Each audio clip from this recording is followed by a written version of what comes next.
Well, all right.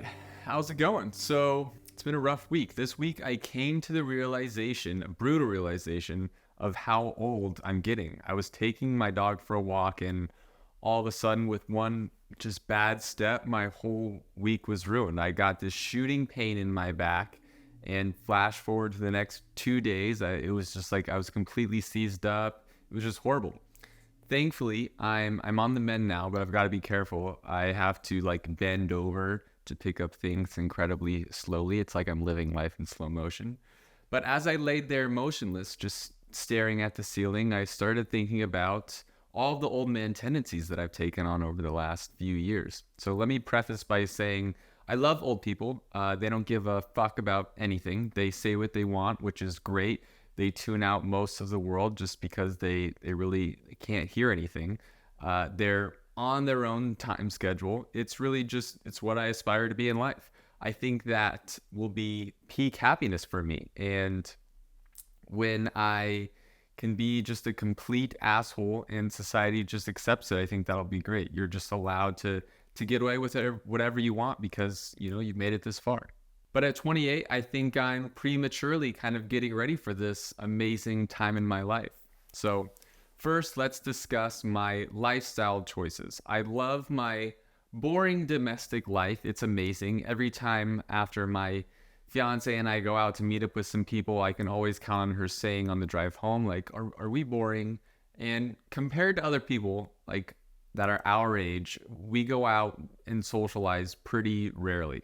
Besides our time in college, we don't really have these crazy night out stories. Neither of us are night owls. We're not really big drinkers, so we're not hitting up like the bars on the weekends. We're just really big homebodies, and we hate going out, and especially to these loud, crowded places. We went to 2 restaurants recently, and they were both just obnoxiously loud. And when there's only 2 of you, they sit you at these tiny little tables that are like the size of like a laptop, and they're just impossible to fit food on. And then they put the next table approximately like 6 inches away from yours. So when it's another random couple just sitting right next to you, you just feel like you need to whisper and it's awkward and you can't hear each other and you don't want them to hear your conversation. And then the music is so loud, so everyone's yelling. It's horrible. So instead, we typically try to get takeout, which is great. And since COVID, I feel like that's much more normalized. Like, why wouldn't you want to just eat at home? You know, you don't have to be awkward around a bunch of strangers. You could be wearing some comfy clothes. And when you order takeout, you're just stuffed. You're full at home. You can just veg out. You can watch a movie. You can smoke. You can take an edible. And then you don't have to deal with the hassle of like driving home after. And then before you know it, you're in bed by 9 and it's great. It's like from 16 years old to like your early 20s, you just want to get out of the house, right? You want to be anywhere but there. And then in your mid 20s, you know, like I started to get a taste of like the domestic lifestyle a little bit. And then COVID hits and I'm like, this is great, you know? No one expects me to go out and everything I need is right at home. So it's awesome. Now I'm in my late 20s and I feel like I'm like an 80-year-old man. It's like when someone invites you out, you really do have to start asking a lot of questions. It's when's it starting? How long do you want to stay? Who else is going? What's the food situation like? Who's driving? And 9 times out of 10, after asking myself all these questions, I'm like, there's no fucking way that this is worth it. And I just want to be at home. And there's just nothing better. Even vacations sometimes, like they're a lot of work, all of the planning, all of the traveling, and sometimes it's just more relaxing to just stay at home. Now let's play devil's advocate for a minute, right? That's only fair. There are some negatives to being at home so much and not going out. At some point, you will ask yourself, when did I get so out of touch with society? You stop listening to new music. Once I got out of college, really, my music taste just plummeted. It went downhill. I didn't have the same access to finding new music. So my taste in music came to a halt at like 2017. And like, yeah, I'll listen to some Spotify playlists with new music and that'll get shuffled in there. but it's just not the same as like going to a party and hearing really good songs and really good music and the majority of the people are listening to. And I don't know, now every artist is like Lil this and Lil that, and there's like mumble rap, and I've reached a point where I don't understand it and I don't get what like these young kids are listening to these days. So it's just weird. One other negative I'd say about staying at home is when I stopped understanding what like Gen Z people were saying. Like it was just like a slap in the face. Like, holy shit, did I finally reach the point where I'm no longer able to define like what's cool, what's not cool, what's in style versus what's not. You know, when it comes to slang, most words are just getting like shorter and shorter and more abbreviated. So by using context clues, I'm able to figure out some stuff. For example, like emo, which I used to say is now e-boy or e-girl. Fam is obviously family. You've got W and L for like win and loss. TFW is that feeling when. Go is the greatest of all time. Sus is short for suspicious, which is big. And then finna is shortened term for saying I'm going to. So these words are all relatively easy to understand, right? Like, would I ever use them? No.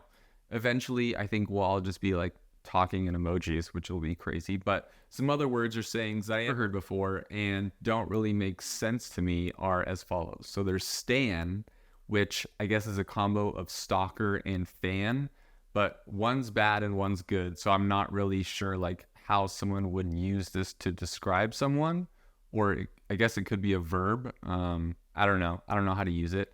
But there's also like bussin' and slaps. And typically these words are used to describe something that are really good, like really good food. I get it. I just don't understand like where these words originated. Like bussin' isn't a real word. So I don't know. Kind of confusing. You could also say hits different, which is kind of like the same thing. But if something is average, then you call it mid, which I assume is shortened for middle, like middle of the pack. But that's just a hunch. Yeah. Then there's cheugy, which I guess is something that is not trendy. Apparently, this is like the equivalent of what like my generation would call like basic. It's like outdated style, tries hard to be cool, focuses on identity around like brands or aesthetics. So in other words, this is me right now. Ironically, when something is trendy but also ugly at the same time, that is called camp. So for example, Crocs are all the rage right now, but I'd consider them to be a camp aesthetic. But yeah, that's kind of crazy. I don't understand.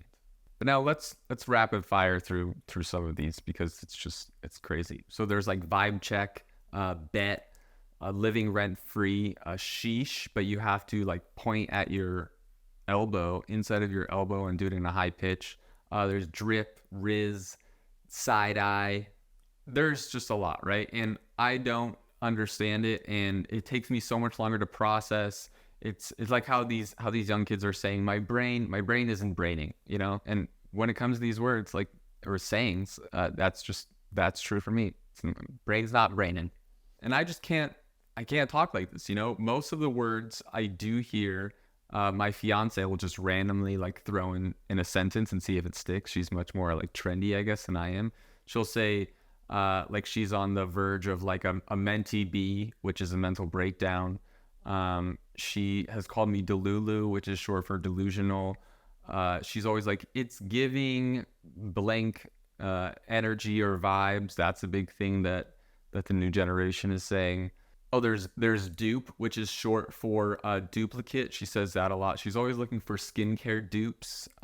Dupes are essentially cheaper versions. Now, speaking of like skincare, though, that's a good segue into another topic. Things you start caring about or appreciating when you get older. Now, my fiance has been recently obsessed with skincare and sun protection and all of these anti-aging things. And it was just crazy because 5 or 6 years ago, she'd sit out by a pool all day. She was a lifeguard from like ages like 16 to like 21. And she also has bought me a special face sunscreen that she wants me to wear and expects me to wear it every day, even if I don't go outside. Like just driving to the grocery store, I'm expected to wear sunscreen, you know? it's just kind of odd. But something else you can learn to appreciate as you get older is definitely a good night's sleep. 8 solid hours of rest compared to like 6 hours makes a huge difference for me, especially if you get into bed with like something like clean sheets. Wow, it just makes all the difference. You just knock right out, and it's amazing. And if you get in the way of these 8 hours, I'm not a happy camper. And that's why I need to be in bed by like 9:30 to 10 p.m. at the latest. And if someone is trying to call me or text me after, God, I don't know, 8:30, it's pretty much out of the question. You're not getting a response until the next morning. You've passed the cutoff time for me when it's acceptable to talk to me. Some other things that you start appreciating as you get older would be like furniture. I think that is both aesthetic and comfortable. Like, wow, if you find this, you really hit the jackpot. I hope one day I find the perfect like living room chair. That would be a dream of mine, but an old man can dream. Or how about like finding a really good parking spot? Now, living in Vegas, you don't realize what a hassle like parking can be in some cities. Just visited LA, and it was mind-blowing to me how there's no parking anywhere, and if there is, you have to pay for it, which is kind of crazy. Like, where's all this money going?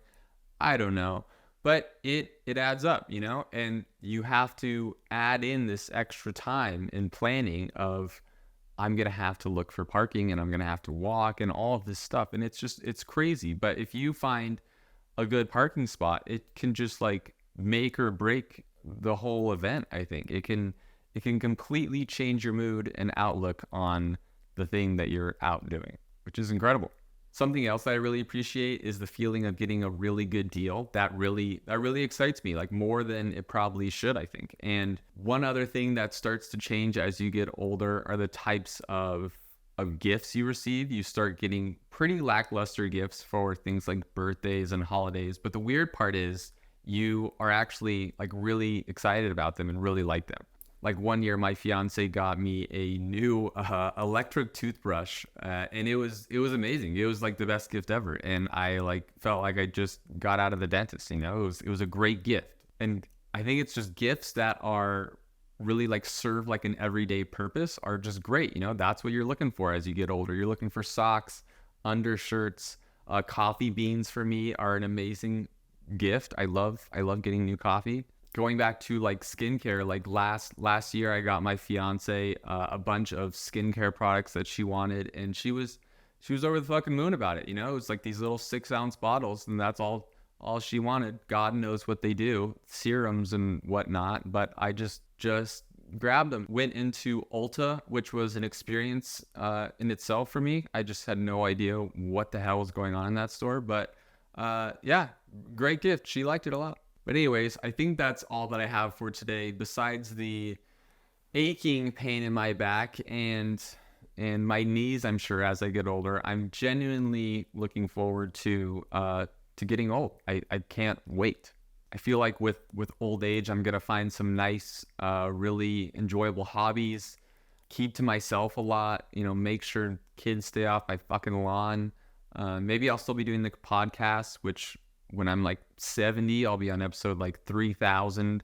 So I could talk about like my will and who the monetary rights of my channel are going to. So that can get very exciting, you know. Just I hope no one expects too much of me, because I'm not going to give it, you know. I made it that far, and I don't care. And I rarely care now, so I can only imagine what it's going to be like then. But it's going to be great. So thank you for watching. I appreciate it. And I'll talk to you next week. We can get old together. It's going to be great. So yeah, have a good one.